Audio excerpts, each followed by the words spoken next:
No coração de Roma, erguia-se o Coliseu, o maior anfiteatro do mundo antigo. Mais que pedras e arquibancadas, ele era o símbolo vivo do poder absoluto do Império.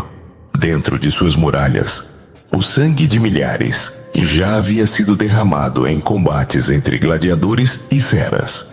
Mas havia dias em que o espetáculo se tornava ainda mais grandioso, em que a imaginação dos engenheiros romanos transformava o impossível em realidade. Nessas ocasiões, o Coliseu deixava de ser arena e se tornava oceano. As comportas eram abertas e por canais secretos a água começava a invadir a arena. Em pouco tempo, o chão de areia dourada desaparecia, substituído por um lago artificial. Era um feito de engenharia tão ousado que até hoje impressiona. O público assistia em silêncio, maravilhado com a metamorfose. E quando o nível da água atingia a altura necessária, as trombetas ecoavam. A multidão prendia a respiração. Estava prestes a começar a naumaquia. As naumaquias eram encenações navais que recriavam, em menor escala, as grandes batalhas que marcaram a história de Roma. Mas não eram simples teatros, eram combates mortais. Gladiadores, prisioneiros de guerra e até criminosos eram forçados a lutar sobre barcos, representando exércitos inimigos. O público via não apenas uma história sendo contada, mas uma guerra sendo travada diante de seus olhos. A primeira grande encenação foi a lembrança da luta contra Cartago, o maior inimigo que Roma já enfrentou. No Coliseu, os navios romanos surgiam adornados com estandartes vermelhos e águias douradas, enquanto do outro lado, barcos cartagineses ostentavam proas esculpidas com cabeças de leões. Os gladiadores, que representavam os cartagineses, vestiam túnicas púrpuras, evocando a riqueza lendária de sua cidade. O público sabia, estava diante de uma recriação das guerras púnicas, quando Aníbal, o gênio militar, quase trouxe Roma ao colapso. Cada choque de barcos era uma lembrança da Batalha de Zama. Cada grito era um eco da vitória que deu ao Império o domínio do Mediterrâneo. Outra encenação célebre era contra os gregos. A multidão se inflamava ao ver gladiadores vestidos como hoplitas, com seus escudos circulares brilhando sob o sol. Eles avançavam em barcos inspirados nos triremes, enquanto do outro lado estavam as embarcações romanas, pesadas e imponentes. Ali representava-se o choque entre duas civilizações. Roma homenageava a cultura grega, mas ao mesmo tempo lembrava ao povo que fora Roma e não Atenas que conquistara o mundo. Quando um barco grego era afundado, a plateia vibrava como se assistisse novamente à vitória de Roma sobre a Macedônia. Mas nem todas as naumaquias eram apenas históricas. Algumas mergulhavam no reino da mitologia. Em espetáculos ainda mais extravagantes, barcos surgiam decorados como monstros marinhos. Gladiadores se vestiam como heróis, recriando batalhas lendárias contra criaturas dos oceanos. Era um mito tomando forma, encenado em carne, água e fogo. O público delirava ao ver guerreiros enfrentando serpentes gigantes artificiais ou deuses sendo representados na arena.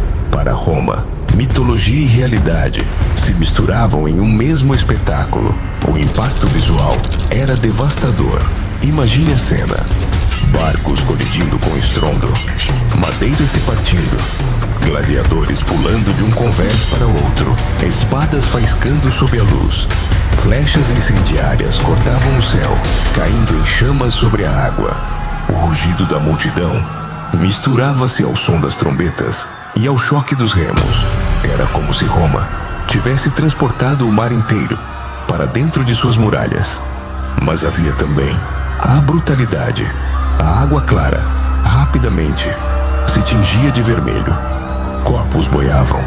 Gladiadores lutavam desesperados para não se afogar. Lanças atravessavam peitos. gritos ecoavam até os corredores subterrâneos. Para a multidão, era um espetáculo. Para os que lutavam, era uma sentença de morte. O Coliseu não era um palco de ilusões. Ali, a morte era real. Curiosamente, essas batalhas eram também uma prova da engenharia romana. Poucos se perguntam como era possível transformar um anfiteatro em lago. A verdade é que os romanos construíram complexos sistemas de aquedutos e drenos subterrâneos, permitindo encher e esvaziar a arena em questão de horas. Hoje, arqueólogos ainda discutem como exatamente esse mecanismo funcionava.